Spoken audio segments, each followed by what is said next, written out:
بسم اللہ الرحمن الرحیم۔ شروع اللہ کے نام سے جو بڑا مہربان اور نہایت رحم کرنے والا ہے۔ حضرت عیسیٰ علیہ السلام کی معجزانہ ولادت۔ پروردگار عالم نے اپنی کمال قدرت سے حضرت عیسیٰ علیہ السلام کو بغیر باپ کے پیدا فرمایا، جس طرح کہ حضرت آدم علیہ السلام اور حضرت بی بی حوا علیہ السلام کو بغیر ماں باپ کے پیدا فرمایا تھا۔ حضرت عیسیٰ علیہ السلام کی والدہ بی بی مریم علیہ السلام نیک اور عبادت گزار خاتون تھیں۔ لوگ ان کی شرافت اور پاک بازی کی مثال دیا کرتے تھے۔ اللہ پاک نے ان کو منتخب فرمایا اور حضرت عیسیٰ علیہ السلام کی خوشخبری دے دی۔ ایک روز کا ذکر ہے کہ حضرت بی بی مریم علیہ السلام سب لوگوں سے پردہ کر کے الگ تھلگ بیت المقدس میں اپنے حجرے میں بیٹھی تھیں اور عبادت میں بہت مصروف تھیں کہ اللہ پاک نے اس وقت حضرت جبرائیل علیہ السلام کو ان کے پاس بھیجا۔ وہ ان کے پاس ایک انسان کی شکل میں آئی۔ حضرت مریم علیہ السلام نے غیر شخص کو اپنے پاس دیکھا تو پکار اٹھی کہ اگر تم آدمی ہو تو میں تم سے اللہ کی پناہ مانگتی ہوں۔ فرشتے نے کہا، میں تمہارے رب کی طرف سے بھیجا گیا ہوں اور فرشتہ ہوں اور تجھ کو بیٹے کی بشارت دینے آیا ہوں۔ حضرت بی بی مریم علیہ السلام نے یہ سنا تو تعجب سے فرمانے لگی، میرے لڑکا کیسے ہو سکتا ہے جبکہ مجھے آج تک تو کسی شخص نے ہاتھ بھی نہیں لگایا، اور اس لیے کہ نہ تو میں نے نکاح کیا ہے اور نہ ہی میں بدچلن ہوں۔ فرشتے نے جواب دیا، میں تو تیرے پروردگار کا قاصد ہوں۔ اس نے مجھے اس طرح کہا ہے کہ آپ بھی فرمایا ہے کہ میں اس لیے کروں گا کہ تجھ کو اور تیرے لڑکے کو دنیا کے لیے اپنی قدرت کا ملا سے ایک مثال بنا دوں، اور یہ لڑکا میری جانب سے رحمت ثابت ہوگا۔ اس کا نام عیسیٰ اور لقب مسیح ہوگا، اور وہ دنیا اور آخرت دونوں جگہ شان و شوکت سے رہے گا، کیونکہ وہ اللہ کے نشانی کے طور پر جھولے میں لوگوں سے باتیں کرے گا، اور یہ سب کچھ اس لیے ضرور ہوگا کہ اللہ کے قانون ہے کہ جب وہ کسی شے کو وجود میں لانا چاہتا ہے تو اس کا محض یہ ارادہ اور حکم کہ ہو جا تو وہ کام ہو جاتا ہے، لہٰذا یہ ہو کر رہے گا، اور اللہ پاک کو اس کو اپنی کتاب عطا کرے گا، اس کو حکمت سکھائے گا۔ حضرت عیسیٰ علیہ السلام کی روح۔ حضرت جبرائیل علیہ السلام نے حضرت بی بی مریم علیہ السلام کو یہ بشارت سنا کہ اس پر پھونک دیا۔ اس طرح اللہ پاک کا کلمہ ان تک پہنچ گیا، یعنی اللہ پاک کا حکم بی بی مریم علیہ السلام کے وجود میں پہنچ گیا، اور یہی پھونک آپ علیہ السلام کے بدن میں پہنچ کر بچے کی ولادت کا سبب بنی۔ بی بی مریم علیہ السلام نے کچھ عرصے بعد خود کو حاملہ محسوس کیا تو ان پر ایک بے چینی کی کیفیت طاری ہو گئی، اور اس کیفیت نے اس وقت شدید صورت اختیار کر لی جب انہوں نے دیکھا کہ ولادت کا وقت قریب آ رہا ہے۔ انہوں نے سوچا کہ اگر یہ واقعہ قوم کے اندر پیش آ گیا تو چونکہ وہ حقیقت حال سے واقف نہیں ہیں، اس لیے نہیں معلوم ہوگا وہ کس طرح بدنام اور پریشان کریں، اس لیے مناسب یہ ہے کہ لوگوں سے دور کسی جگہ چلے جانا چاہیے۔ یہ سوچ کر وہ بیت المقدس سے تقریباً 9 میل کے فاصلے پر ایک ٹیلے پر پہنچ گئیں جو بیت الحم کے نام سے ایک بستی ہے۔ اس موقع پر آپ علیہ السلام کے ماموزاد جناب یوسف نجار نے آپ علیہ السلام کی مدد کی اور آپ علیہ السلام کو بستی بیت الحم چھوڑ کر آئے۔ یہاں پہنچ کر چند روز بعد حضرت عیسیٰ علیہ السلام کی پیدائش ہوئی۔ کچھ عرصے وہ حضرت عیسیٰ علیہ السلام جیسے برگزیدہ بچے کو پا کر خوش رہنے لگیں، تاہم کبھی کبھی یہ خیال دل میں ہر وقت کانٹے کی طرح کھٹکتا رہتا تھا، اگرچہ قوم میری شرافت اور پاک دامنی سے ناواقف نہیں ہے، پھر بھی اس کی اس حیرت کو کس طرح مٹایا جا سکے گا کہ بن باپ کے کس طرح ماں کے پیٹ میں بچہ ہو سکتا ہے۔ شیر خوار بچے کا بولنا۔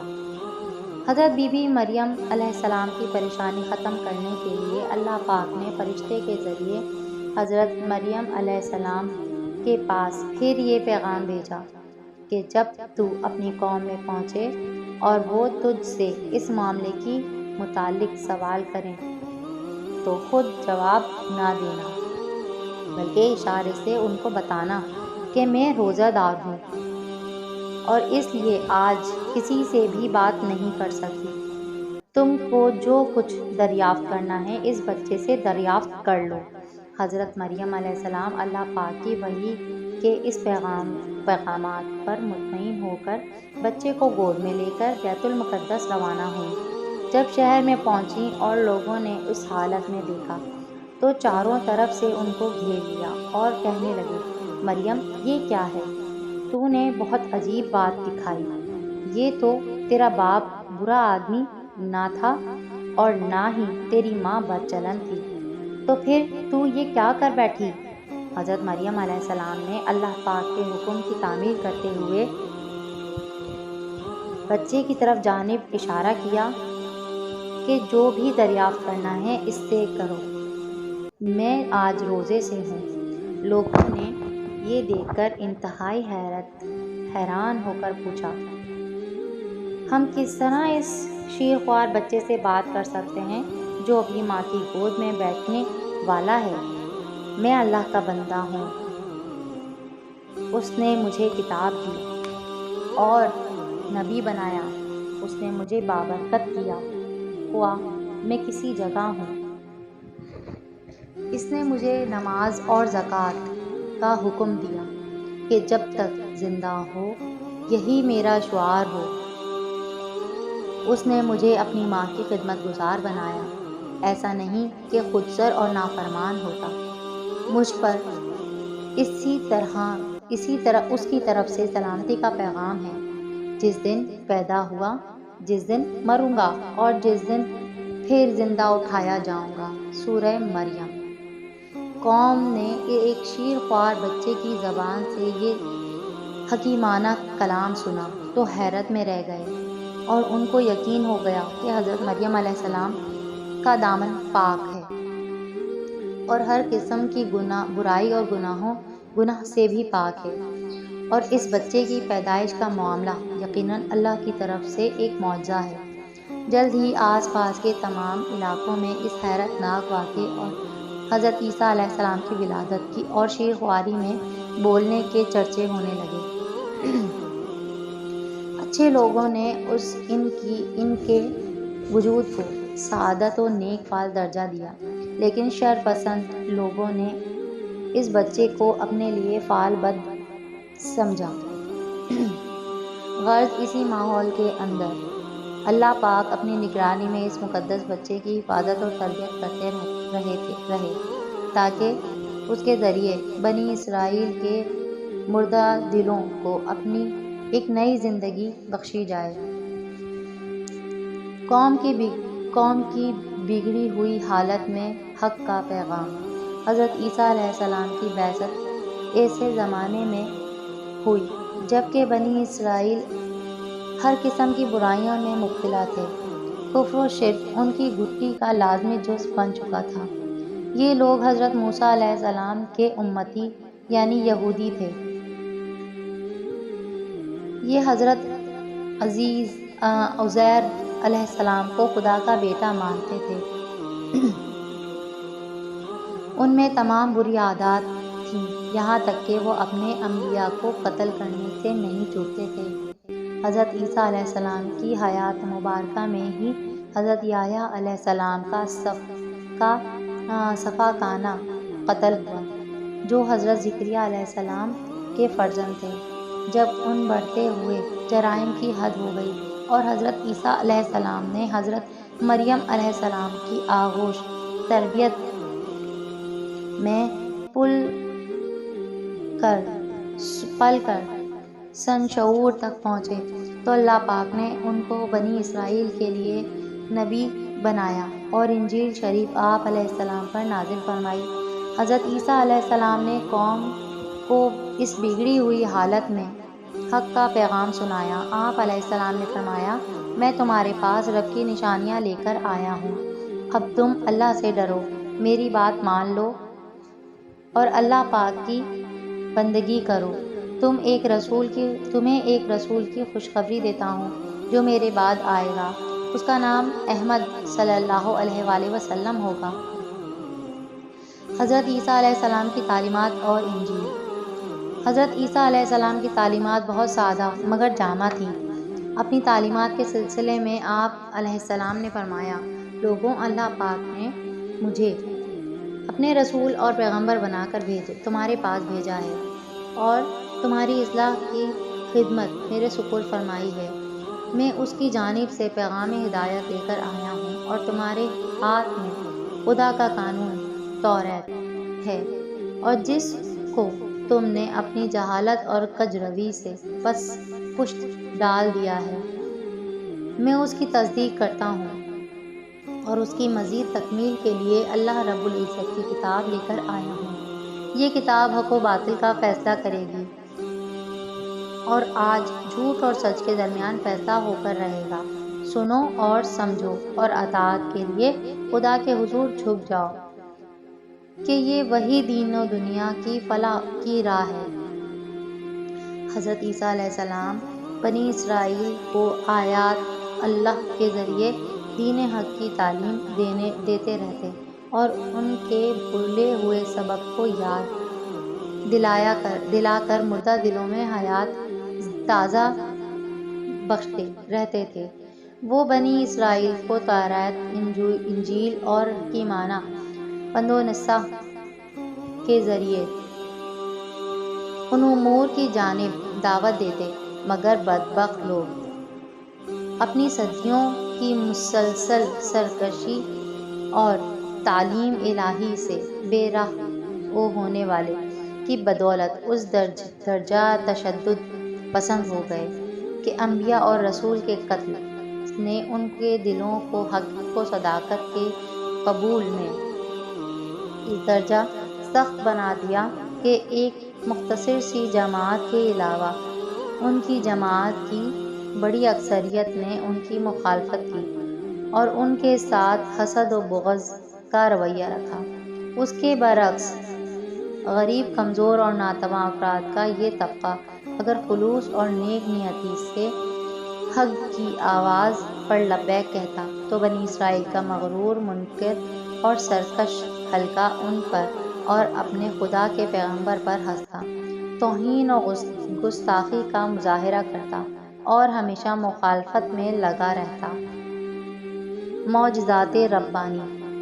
ان حالات میں جبکہ رسول کے مخالفت کی جا رہی تھی، جھٹلایا جا رہا تھا، تو اللہ پاک اپنے رسول کی صداقت کے لیے وہ معجزات ظاہر کرتا ہے کہ مخلوق حیران رہ جاتی ہے اور اس کو رسول مانے بغیر کوئی چارہ نہیں رہ جاتا۔ یہ اللہ پاک کی حکمت ہے کہ معجزہ اپنے نبی کو ایسا مرحمت فرماتے ہیں جو اس زمانے کے چلن کے عین موافق ہوتا ہے کہ اس زمانے کے ماہرین جان لیں کہ معجزہ اللہ پاک کی مرضی کے علاوہ نہیں ہو سکتا۔ جو بندہ ایسی عجیب و غریب کرامات کا مظاہرہ کر رہا ہے، وہ یقیناً سچے رب کا بھیجا ہوا بندہ ہے۔ اس کا علم معجزہ اللہ ہی کی طرف منسوب کیا جا سکتا ہے۔ چنانچہ حضرت موسیٰ علیہ السلام کے زمانے میں جادو کا فن اپنے عروج پر تھا، تو حضرت موسیٰ علیہ السلام کو سحر کا معجزہ عطا ہوا تھا، لیکن جب مقابلے کی نوبت آئی تو مقابل جادوگر سمجھ گئے کہ حضرت موسیٰ علیہ السلام کا سانپ جادو کا کرشمہ نہیں بلکہ اللہ کی جانب سے کوئی چیز ہے۔ اس طرح حضرت عیسیٰ علیہ السلام کے زمانے میں انہیں ایسے معجزات سے نوازا گیا تاکہ وہ وقت کی پکار کا مقابلہ کر سکیں۔ حضرت عیسیٰ علیہ السلام کے معجزات۔ حضرت عیسیٰ علیہ السلام کہ ان معجزات میں سے جن کا مظاہرہ انہوں نے قوم کے سامنے کیا، قرآن پاک نے خاص طور پر ان 4 کا ذکر کیا ہے۔ وہ خدا کے حکم سے مردہ کو زندہ کرتے تھے، پیدائشی نابینا اندھے کو آنکھوں کی روشنی دیتے اور جذامی کوڑ کے مریضوں کو ٹھیک کر دیتے تھے۔ وہ مٹی سے پرندہ بنا کر اسے پھونک دیتے تھے اور اللہ پاک کے حکم سے اس میں روح پڑ جاتی تھی۔ وہ یہ بھی بتا دیا کرتے تھے کہ کس نے کیا کھایا اور کیا خرچ کیا اور گھر میں کیا ذخیرہ محفوظ کر رکھا ہے۔ سورہ آل عمران میں ان معجزات کا ذکر موجود ہے۔ ایک معجزہ، ایک روز حضرت عیسیٰ علیہ السلام ایک بستی سے گزر رہے تھے کہ وہاں کے لوگوں نے آپ علیہ السلام سے فریاد کی کہ ہمیں بلاؤں سے نجات دلائیں کہ ہم بہت پریشان ہیں۔ لوگوں کی یہ فریاد آپ علیہ السلام نے اس وقت اپنا بازو فضا میں بلند کیا اور مٹھی میں کوئی چیز قابو کی۔ سامنے سے ایک سوروں کا ریوڑ گزر رہا تھا۔ آپ علیہ السلام نے مٹھی میں بند چیز کو اس ریوڑ پر کھینچ مارا اور لوگوں سے کہا کہ میں نے تمام بلاؤں کو پکڑ کر جانوروں میں ڈال دیا ہے، اب بلاؤں سے محفوظ ہو۔ اس لیے ہماری شریعت میں سور حرام قرار دیا گیا ہے۔ حضرت عیسیٰ علیہ السلام کی حواری رفیق۔ حضرت عیسیٰ علیہ السلام نے جب اپنی قوم کو دعوت حق دی تو ان میں سے ایک بڑی تعداد اپنے حسد اور ڈھٹائی کی بنا پر نہ صرف آپ کے معجزات کا انکار کرنے لگی بلکہ آپ علیہ السلام کی طرف کھلی دشمنی کا اعلان کیا۔ آپ علیہ السلام کو سخت جھوٹا کہا۔ ایسے میں جہاں قوم کا ایک مالدار طبقہ پیغمبر کی شان میں گستاخی کر رہا تھا، وہاں پر اس بھیڑ میں ایسی نیک روحیں بھی نکلی تھیں جو حضرت عیسیٰ علیہ السلام کی دعوت حق پر لبیک کہتی اور سچائی کے ساتھ دین حق کو قبول کر لیتی۔ ان ہی پاک بندوں میں وہ مقدس ہستیاں بھی تھیں جو حضرت عیسیٰ علیہ السلام پر نہ صرف ایمان ہی لے آئیں بلکہ دین حق کی سربلندی کے لیے جان و مال کی بازی لگا کر دین حق کی خدمت کے لیے خود کو پیش کر دیا اور دین کی تبلیغ و دعوت میں مددگار ثابت ہوئے۔ اسی خصوصیت کی بنا پر وہ حواری یعنی ساتھی اور انصار اللہ یعنی اللہ کے دین کی مددگار کے مقدس لقب سے نوازے گئے۔ چنانچہ ان بزرگ ہستیوں نے خدا کے پیغمبر کی حیات پاک کو اپنا طریقہ کار بنایا اور سخت سے سخت حالات میں بھی ان کا ساتھ نہ چھوڑا، ہر جگہ ہر موقع ان کا ساتھ دیا۔ حضرت عیسیٰ علیہ السلام کے یہ حمایتی زیادہ تر غریب اور مزدور طبقے میں سے تھے، کیونکہ انبیاء علیہ السلام نے جب جب دین کی دعوت و تبلیغ کا فرض انجام دیا، سنت اللہ یہی جاری رہی کہ ان کی دعوت حق پر لبیک کہنے والے اور دین حق پر جان نچھاور کرنے والے اول غریب اور کمزور آدمی ہی آگے بڑھتا ہے اور فلاح پاتا ہے۔ حضرت عیسیٰ علیہ السلام کے قریبی ساتھیوں نے تعداد 12 تھی جنہیں قرآن نے حواری کہا۔ غیب سے ایک دسترخوان نازل کرنے کی فرمائش۔ حضرت عیسیٰ علیہ السلام کے مددگاروں کی مخلص جماعت اگرچہ صادق الایمان اور مضبوط ارادے کے مالک تھے، مگر دیگر لحاظ سے سادہ لوح، غریب اور کمزور لوگوں کی جماعت تھی۔ ان کے مالی حالات ٹھیک نہیں تھے، اس لیے انہوں نے بڑی سادگی اور سادہ روحی سے حضرت عیسیٰ علیہ السلام سے یہ درخواست کی کہ جس طرح خدائے برتر میں بے حساب طاقت ہے، اس کا ایک نمونہ آپ علیہ السلام کی ذات اقدس اور وہ نشان ہے جس کو اللہ پاک نے آپ علیہ السلام کی تصدیق نبوت اور رسالت کے لیے آپ علیہ السلام کے ہاتھ پر ظاہر فرمایا۔ اس خدا میں یہ طاقت بھی ضرور ہوگی کہ وہ ہمارے لیے غیب سے دسترخوان نازل کر دیا کرے تاکہ روزی کمانے کی فکر سے آزاد ہو کر خدا اور دین حق کی دعوت و تبلیغ میں مصروف رہا کریں۔ حضرت عیسیٰ علیہ السلام نے قوم کو نصیحت فرمائی کہ اگرچہ اللہ پاک کی طاقت بے اندازہ ہے، لیکن کسی سچے بندے کے لیے یہ مناسب نہیں کہ وہ خدا کو آزمائے، لیکن لہٰذا اللہ سے ڈرو۔ اس پر وہ لوگ کہنے لگے کہ ہمارا مقصد ہرگز خدا کو آزمانے کا نہیں، بلکہ صرف یہ وجہ ہے کہ ہم روزی روٹی کی فکر سے آزاد ہو کر اللہ پاک کی عبادت میں اطمینان کے ساتھ مصروف ہونا چاہتے ہیں۔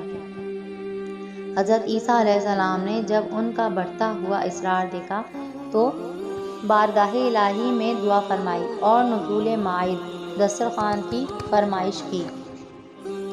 دسترخوان نزول معاہدہ کے بارے میں مختلف اقوال پائے جاتے ہیں، مثلاً صرف ایک دن کے لیے نازل ہوا یا 40 روز تک نازل ہوتا رہا اور پھر اترنا بند ہو گیا، اور بند ہو جانے کے اسباب یہ ہیں کہ نزول معاہدہ دسترخوان پر یہ حکم ہوا کہ اس کو فقیر، مسکین اور مریض ہی کھائیں اور امیر اور صحت مند افراد نہ کھائیں، مگر چند روز تعمیل کے بعد لوگوں نے آہستہ آہستہ خلاف ورزیاں شروع کر دیں، اور جس کا نتیجہ یہ نکلا کہ دسترخوان کا نزول بند ہو گیا۔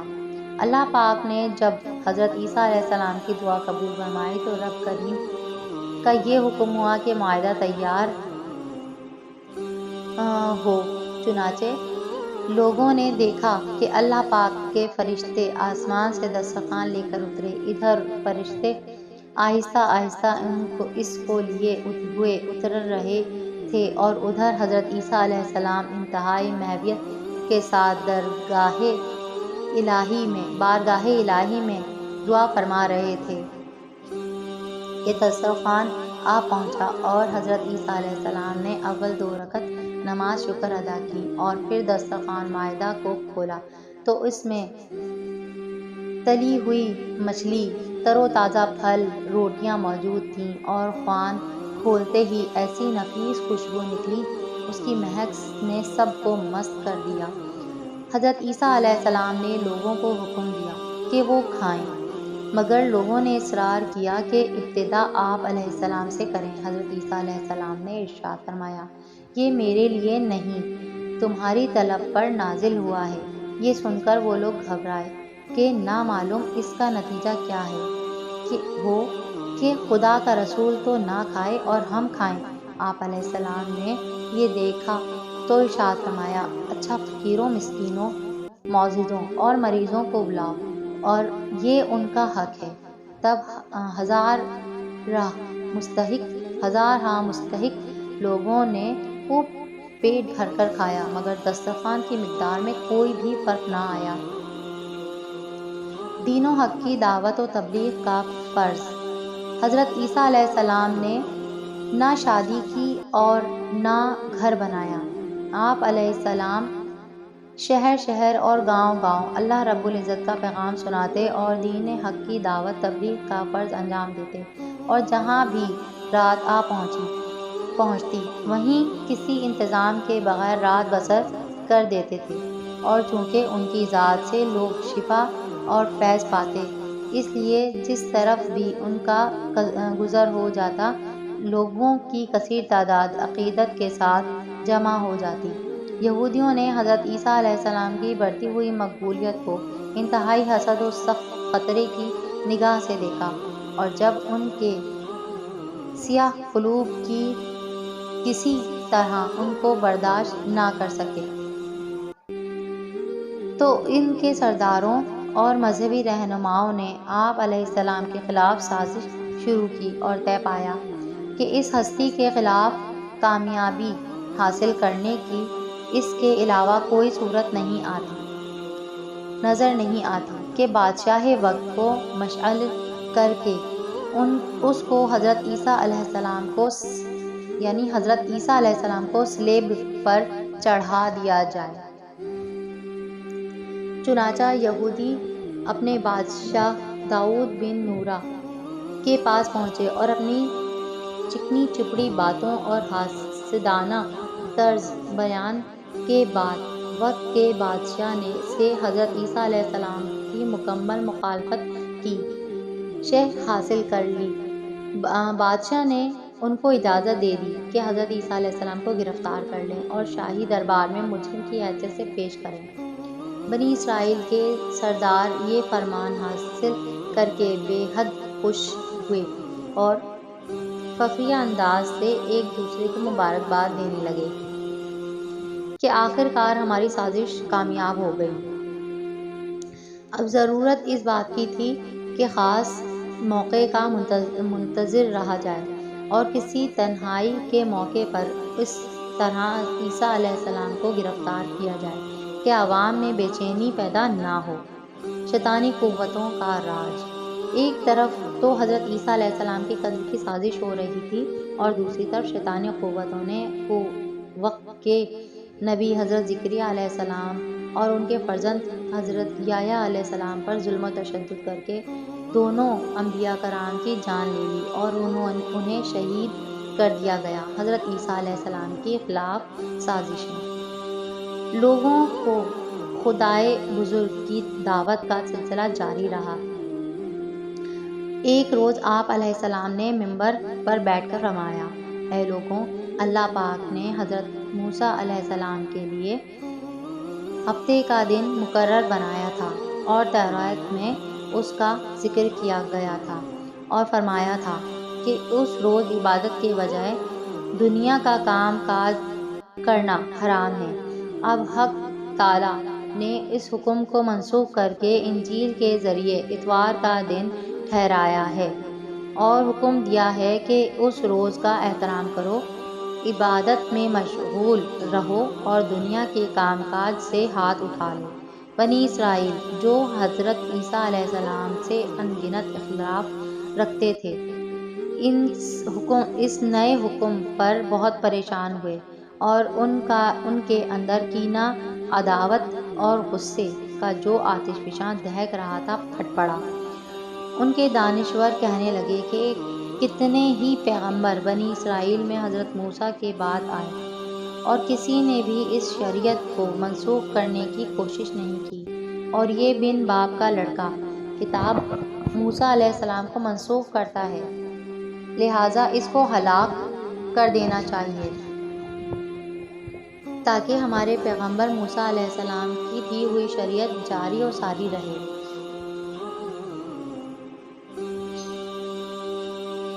کہانی کا بقیہ حصہ آپ پارٹ 3 میں دیکھیں گے۔ چینل کو سبسکرائب کیجیے، ویڈیو کو لائک کیجیے۔ ملتے ہیں اگلی ویڈیو کے ساتھ، تب تک کے لیے اللہ حافظ۔